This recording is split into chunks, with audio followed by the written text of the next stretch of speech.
नमस्कार. मी अर्चना केतकर. आज आषाढ कृष्ण षष्ठी शके 1946 सादर करत आहोत ठाणे वार्ता. ठळक घडामोडी. लेप्टोस्पायरोसिस डेंग्यू रुग्णांसाठी सिव्हिल रुग्णालयात अद्ययावत कक्ष. अतिवृष्टीच्या पार्श्वभूमीवर ठाण्यातील शाळांना सुट्टी. आयुक्त सौरभ राव. आपत्कालीन कक्षाला भेट देऊन आयुक्तांनी घेतला आढावा.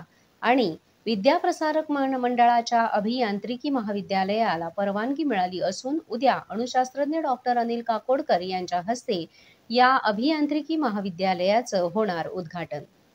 या आणि इतर घडामोडी विस्तृतपणे पण काही क्षणातच आमच्या फेसबुक पेज तसंच यूट्यूब चॅनल आणि संकेतस्थळाला सबस्क्राईब करायला मात्र विसरू नका. ठाणे वार्ता पहा श्रीस्थानक वाहिनीवर. आता सकाळी 9:15 पासून रात्री 9:15 पर्यंत ठाणे वार्ता, ठाण्यातील पहिलं दृकश्राव्य माध्यम. ठाणे वार्ता आणि श्रीस्थानक वाहिनीचं लाईव्ह स्ट्रीमिंग ठाणेवार्ता.com वरील लाईव्ह स्ट्रीमवर क्लिक करा आणि अगदी मोबाईलवरही ठाणे वार्ता श्रीस्थानक वाहिनीचा आनंद लुटा. यासाठी आमचं ॲप डाउनलोड करा. ठाणे वार्ता पहा श्रीस्थानक वाहिनीवर. आता सकाळी 9:15 पासून रात्री 9:15 पर्यंत ठाणे वार्ता, ठाण्यातील पहिलं दृकश्राव्य माध्यम. आपण पाहत आहात श्रीस्थानक वाहिनी, ठाणे जिल्ह्याचं मुख्य व्यासपीठ.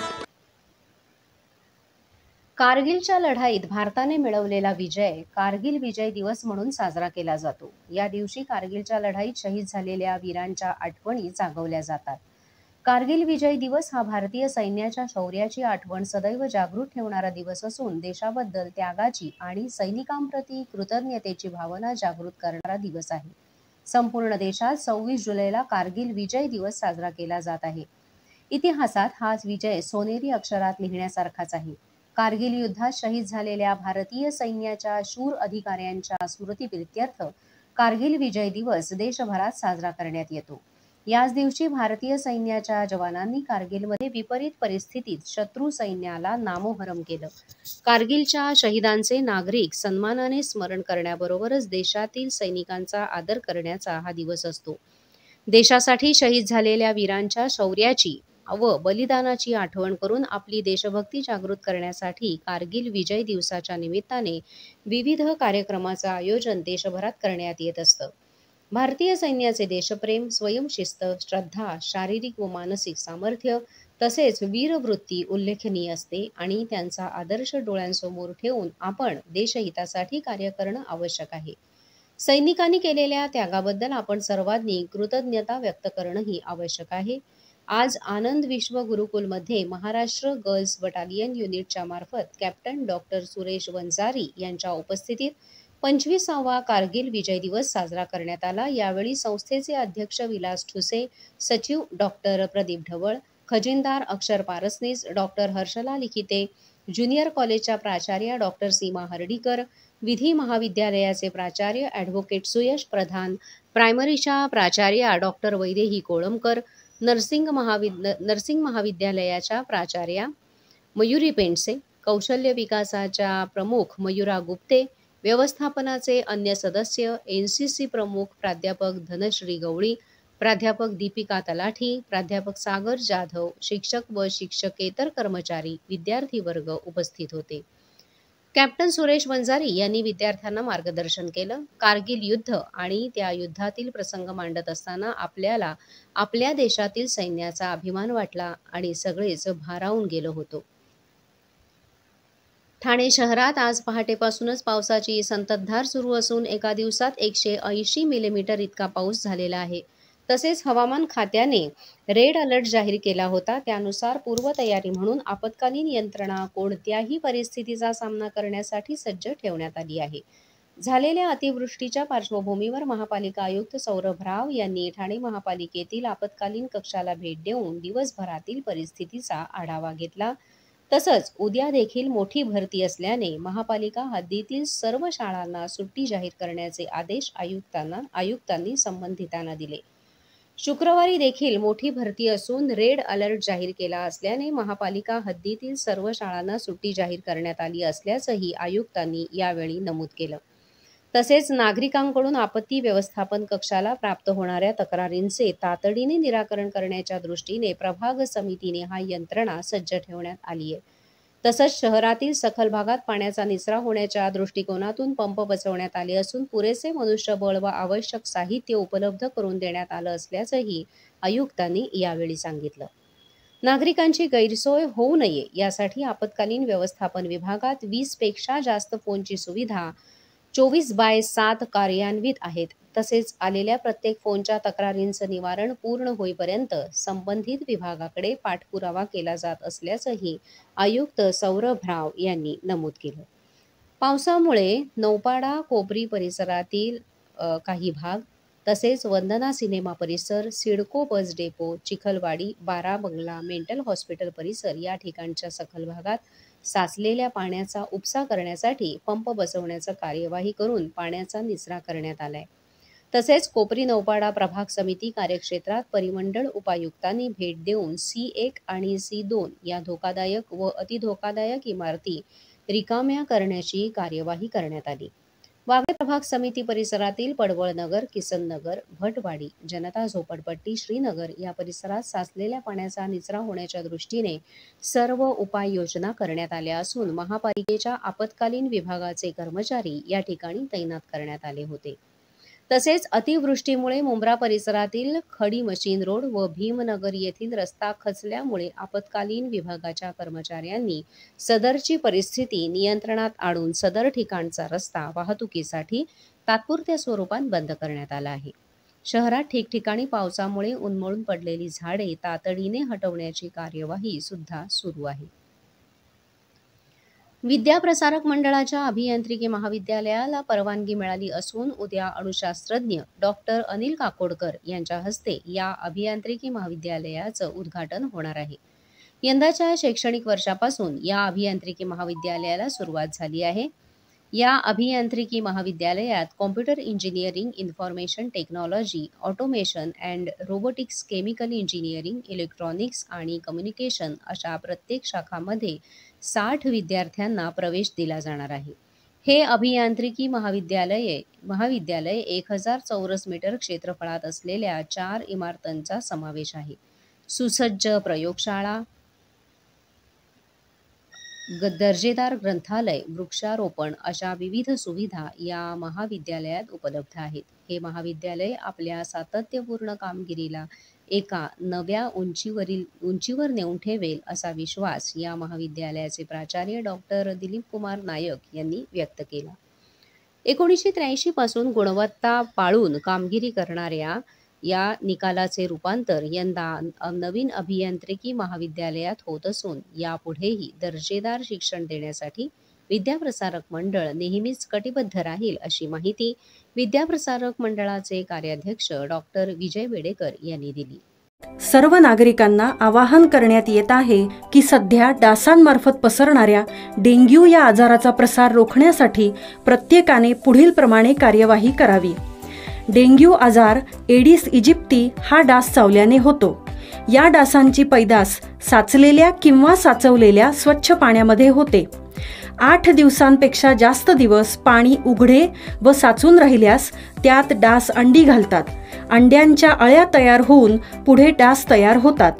यासाठी आपल्या घरातील पाणी साठे उदाहरणार्थ बॅरल्स, पिंपे, टाक्या, हौद, रांजणे इत्यादी दर आठवड्याला रिकामे करून घासून पुसून कोरडे करून पुन्हा भरावे.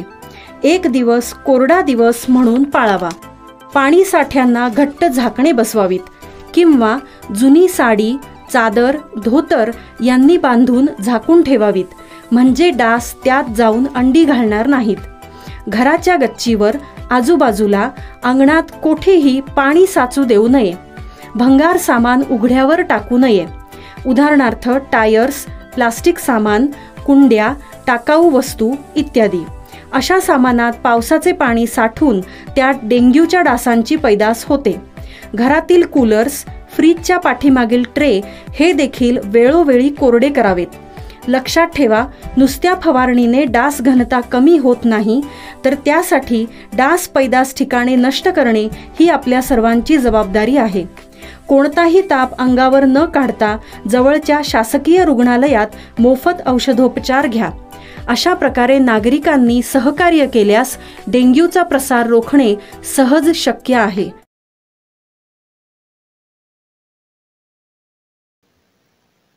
सोशल मीडियातून सूर जुळवत थेट पाकिस्तानमध्ये जाऊन लग्नाच्या बेडीत अडकलेल्या नगमा नूर मकसूद अली उर्फ सनम खान हिला ठाणे पोलिसांनी बेड्या ठोकल्या आहेत. वर्तकनगर पोलिसांनी तिला न्यायालयात हजर केलं असता तिला 2 दिवसाची पोलीस कोठडी सुनावण्यात आली आहे. दरम्यान शनिवारी पुन्हा तिला ठाणे न्यायालयात हजर करण्यात येणार असल्याची माहिती पोलीस सूत्रांनी दिली. ठाण्याच्या लोकमान्य नगर पाडा नंबर 4 इथे राहणाऱ्या 23 वर्षीय नगमा नूर मकसूद अली उर्फ सनम खान या विवाहित महिलेचे सोशल मीडियाच्या माध्यमातून पाकिस्तानातील बशीर अहमद या तरुणाशी सूत जुळले. त्यांनी ऑनलाईन विवाह केला. नंतर बनावट पासपोर्ट आदी कागदपत्रे बनवून ती थेट पाकिस्तानात जाऊन आल्याची धक्कादायक बाब समोर आल्याने वर्तकनगर पोलिसांनी गुन्हा दाखल केला. आता 5 दिवसानंतर पोलिसांनी नगमाला अटक केली आहे. नगमा उर्फ सनम खान व तिच्या आईला पोलिसांनी ॲम्ब्युलन्समधून वैद्यकीय चाचणी करण्यासाठी नेलं. न्यायालयात हजर केले असता न्यायालयाने 2 दिवसांची पोलीस कोठडी सुनावली आहे. पाऊस धो-धो सुरू असतानाही घोडबंदर रोडवरील कोलशेत लोढा आमारा गृहसंकुलातील नागरिकांचा पाण्यासाठी आक्रोश सुरू आहे. रहिवाशांच्या तक्रारींची दखल घेत आमदार संजय केळकर यांनी नुकतीच ठाणे महापालिकेत पाणीपुरवठा विभागाच्या अधिकाऱ्यांची बैठक घेतली. तसेच 8 दिवसात 1.5 MLD अतिरिक्त पाणीपुरवठा करण्याचे निर्देश दिले. अन्यथा महापालिकेवर मोर्चा काढण्यात येईल असा इशाराही आमदार केळकर यांनी दिला. कोलशेत लोढा आमारा गृहसंकुलात 8,000 रहिवासी वास्तव्य करतात. मागील अनेक दिवसांपासून या गृहसंकुलाला कमी दाबाने पाणीपुरवठा होत आहे. टँकरने येणाऱ्या पाण्याचा दर्जा व्यवस्थित नाही. याबाबत वारंवार तक्रार देऊन सुद्धा पाणी समस्या सुटत नसल्याने भाजपचे राकेश जैन यांच्या नेतृत्वाखाली शेकडो रहिवाशांनी आमदार संजय केळकर यांना साकडं घातलं. त्यानुसार 23 जुलै रोजी ठाणे महापालिकेत पाणीपुरवठा विभागाचे कार्यकारी अभियंता विनोद पवार व अन्य अधिकाऱ्यांसमवेत बैठक घेतली. पाणीपुरवठा करण्यामध्ये काय तांत्रिक अडचणी आहेत किंवा पाणीपुरवठा कमी होत आहे का, तसेच पाणी वितरण व्यवस्थित होत आहे की नाही अशी प्रश्नांची सरबत्ती केली. या भागाला किती पाणी पुरवठा होत आहे याची माहिती तातडीने घेऊन किती MLD पाणी वाढवण्याची गरज आहे, तसेच पाण्याची टाकी नियमितपणे पूर्ण भरण्याबाबत चर्चा झाली. यावर तातडीने उपाययोजना करण्याबरोबरच अतिरिक्त 1.5 MLD पाणीपुरवठा येत्या 8 दिवसात वाढवावा असं संबंधित अधिकाऱ्यांनी सांगितलं. या बैठकीला उप अभियंता अतुल कुलकर्णी, परिवहन सदस्य विकास पाटील, भाजपचे रविराज रेड्डी, पवन महेश्वरी, शिल्पी जैन, नयन ठक्कर व अन्य कार्यकर्ते उपस्थित होते. पावसाचा फायदा घेत हातभट्टी व्यावसायिकांनी ठाणे जिल्ह्यातील देसाईगाव, शांतीनगर, सरलाबे, कोरपेगाव, कुंभारली गाव, भिवंडी व अन्य ठिकाणी मोठ्या प्रमाणात हातभट्टी सुरू केल्या आहेत. मुसळधार पावसात राज्य उत्पादन शुल्क विभागाच्या विशेष पथकाच्या जवानांनी खाडीमधील हातभट्टी केंद्रांवर धाडी टाकून कारवाई केली आहे.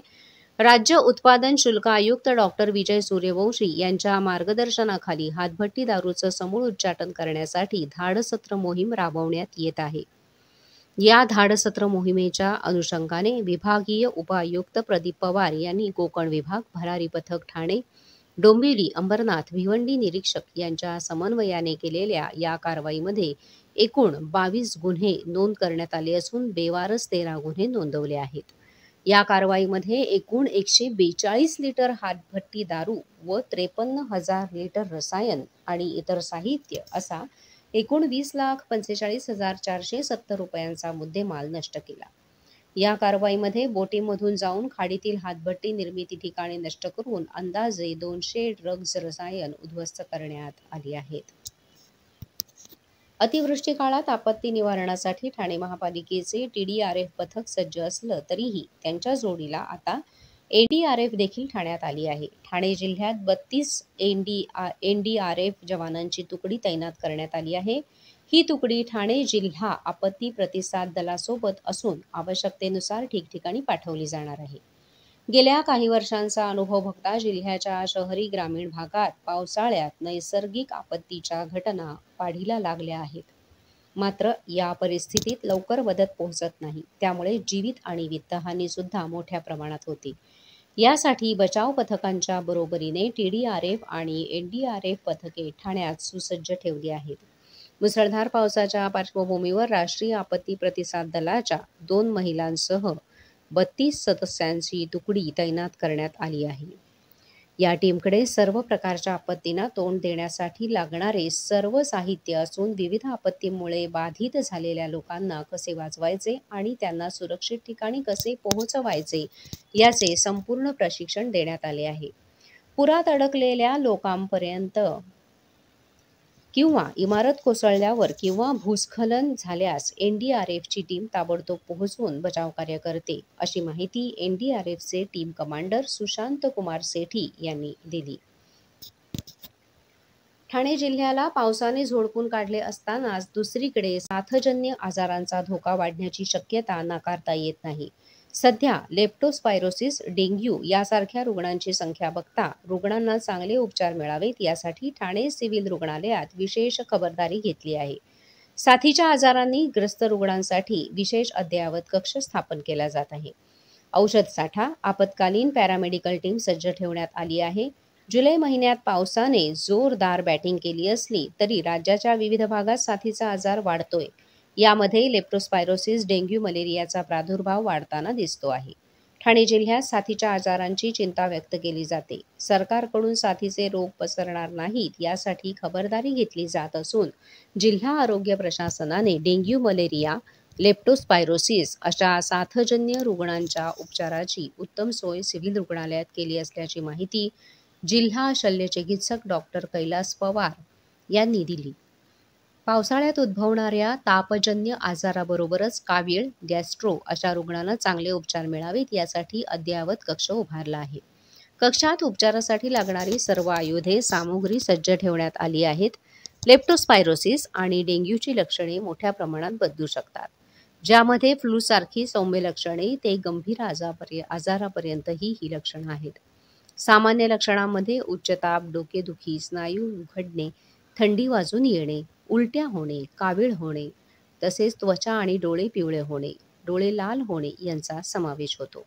पावसाळ्यात साचून राहिलेल्या पाण्यामुळे डासांची उत्पत्ती होऊन यामध्ये डेंग्यूचा धोका वाढतो, तर उंदरांच्या मूत्रापासून लेप्टोस्पायरोसिसचा धोका वाढतो. त्यामुळे पावसाळ्यात जास्त दिवस पाणी साचून देऊ नका, तर बाहेर जाताना पायात बूट घाला. तुंबलेल्या पाण्यातून घरी आल्यावर साबणाने स्वच्छ हातपाय धुवावेत. कुठे जखम झाली असल्यास ती भिजणार नाही याची काळजी घ्यावी. पाणी उकळून प्यावे. अशा काही गोष्टींची काळजी या दिवसात घेणे गरजेचे आहे.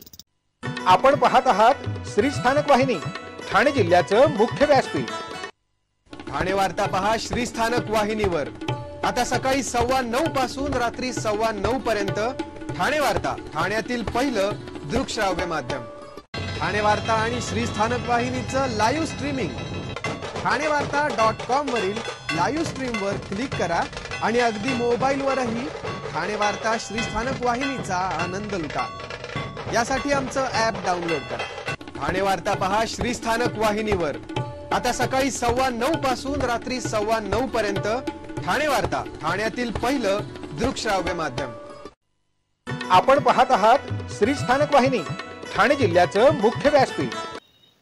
आपण आपले कार्यक्रम अथवा बातम्या आम्हाला ठाणेवार्ता@gmail.com या आमच्या ईमेलवर कळवू शकता. ठळक घडामोडी शेवटी पुन्हा एकदा. लेप्टोस्पायरोसिस, डेंग्यू रुग्णांसाठी सिव्हिल रुग्णालयात अद्ययावत कक्ष. अतिवृष्टीच्या पार्श्वभूमीवर ठाण्यातील शाळांना सुट्टी. आयुक्त सौरभ राव. आपत्कालीन कक्षाला भेट देऊन आयुक्तांनी घेतला आढावा.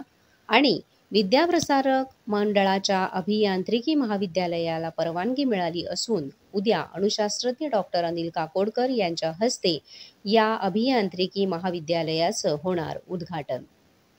या होत्या ठाणे वार्ता. आपली एखादी बातमी बघायची राहून गेल्यास आपण आमच्या ठाणेवार्ता.in या संकेतस्थळाला किंवा फेसबुक पेज तसंच यूट्यूब चॅनलला अवश्य भेट द्या. पुन्हा भेटूया पुढील बातमीपत्रात फक्त श्री स्थानक वाहिनीवर. धन्यवाद.